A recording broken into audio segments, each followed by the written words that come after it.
हल्की बूंदाबांदी हो रही थी। काली घटाएं पूरी तरह से छा गई थी। मेढक आनंद से उछल कूद रहे थे। प्रयोगशाला में जीव विज्ञान के विद्यार्थियों को मेढक के बाएं एवं अंतरिक्ष भाग की ठोस जानकारी देने के लिए अध्यापक ने एक मेढक पकड़कर मंगवाया और उसका निरीक्षण किया। सभी विद्यार्थियों ने बड़े चाव से मेढक के भीतरी नसों को देखा। दीपक भी वहां उपस्थित था। उसकी नजरों में चमक थी। मध्यान्तर होते ही दीपक अपने कुछ साथियों के साथ स्कूल के बगल वाले तालाब के पास जा पहुंचा। वहां पर वे मेढक की उछल कूद का आनंद लेने लगे। दीपक किसी बड़े मेढक के पकड़ने की प्रतीक्षा कर रहा था। जब कोई बड़ा मेढक तालाब से बाहर नहीं आया तो उसने तालाब के भीतर जाने की ठान ली और मेढक को घर ले जाकर उसका अच्छी तरह से अवलोकन करना चाहता था। उसे मना करते हुए अरविंद ने कहा, नहीं दीपक, पानी के अंदर मत जाओ। देखते नहीं बारिश भी हो रही है। हाँ, और तुम तैरना भी नहीं जानते। तुम्हें मालूम है इसकी सतह लगभग 10 फुट नीचे है। मुकेश ने कहा, ओफ यार, तुम यहाँ ही परेशान हो रहे हो। मैं यो गया यो आया, कहकर दीपक ने तालाब में छलांग लगा दी। एक मेढक जो दीपक के सामने ही था छपक की आवाज के साथ पानी में चला गया। बस दीपक के सामने समस्या खड़ी हो गई। वह तैरना नहीं जानता था। चारों ओर पानी देखकर वह घबरा गया और अपना संतुलन खो बैठा। अब वह हाथ पांव मारते हुए चिल्लाने लगा, बचाओ बचाओ। शीघ्र ही पानी उसके मुंह तक आ गया।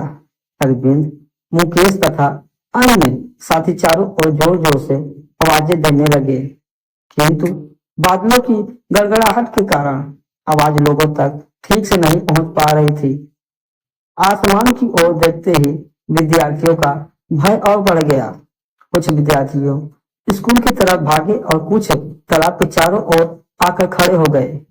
सभी दीपक पर तरस खा रहे थे। अचानक अरविंद दौड़ता हुआ आया।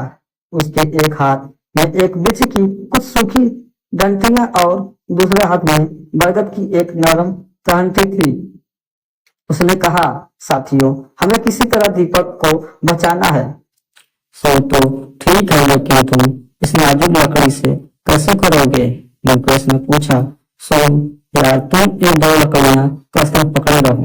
मैं बरगद की इस नरम टहनी से इन दोनों लकड़ियों को जोड़कर लपेटता हूँ। सभी विद्यार्थियां उत्सुकतावश उसे ऐसा करते हुए देखने लगे। इसके बाद उन्होंने तालाब में उस लंबी लकड़ी को डालकर टटोला। दीपक पानी में बेहोश हो गया था। उसका हाथ किनारे के पत्थर पर था, जिससे उसकी पकड़ निरंतर ढीली होती जा रही थी। इसके पूर्व कि उसका हाथ पत्थर से अलग होता, उसके मित्रों ने पूरी बल से उसे पत्थर से टिकाए रखा। मुकेश ने दौड़कर पास पड़ी सूखी ईंट उठाई तथा उसका सहारा पकड़कर दीपक को बाहर निकालने की योजना बनाई। वर्षा अब थम चुकी थी। उसके स्कूल में पढ़ाई भी चालू हो चुकी थी। सभी विद्यार्थी दीपक को बाहर निकालने के लिए नई नई तरकीब सोच रहे थे, जबकि दीपक अभी भी बेहोशी की हालत में था।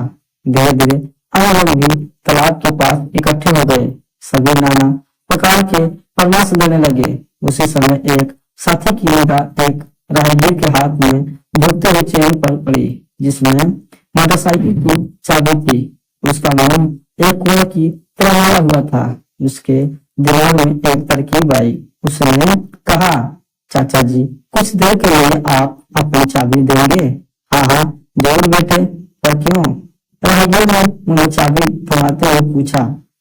धन्यवाद, मैं फिर बताऊंगा, कहकर मुकेश चाबी लेकर अरविंद तथा अन्य साथियों के पास पहुंचा। अपने योजना अनुसार उसने वहां चैन लगी चाबी लेकर सूखी टहनी के सामने बांध दी। इसके बाद सभी दौड़ते हुए तालाब के किनारे पहुंचे। 2-3 साथियों ने कसकर सिर दीपक की कमीज में लटका दिया। अब सारे विद्यार्थियों ने संभाल कर वह सूखी टहनी पकड़ी और हल्के हाथों से खींचना प्रारंभ किया। तब सभी खुशी से झूम उठे जब दीपक धीरे से ऊपर खींचा चला आया। पानी चिपकाते हुए दीपक को होश आ गया। उसने गहरी आंखों से चारों ओर देखा, फिर बोला, मैं कहाँ हूँ? तुम सब मुझे क्यों घूर रहे हो? थोड़ी देर में दीपक को पूरी तरह से होश आ गया। पूरी बात समझ लेने के बाद उसने कहा, यार, मैं अपने किए पर शर्मिंदा हूँ। मैं किस तरह तुम लोगों का शुक्रिया अदा करूँ? देखो यार, हमने तो अपना फर्ज पूरा किया। हाँ, तुम यह वादा करो कि फिर कभी ऐसी हरकत नहीं करोगे। अरविंद ने कहा, मैं वादा करता हूँ कि तुम्हारे जैसे सदैव मित्रों के साथ रहूंगा तथा ऐसा काम नहीं करूंगा जिससे दूसरों को परेशानी उठानी पड़े। दीपक ने तो भी की। क्या कहते हो यार, अब दूसरे हैं? मुकेश ने पूछा। मेरा कहने का वह मतलब नहीं था। अरे छोड़ो भाई,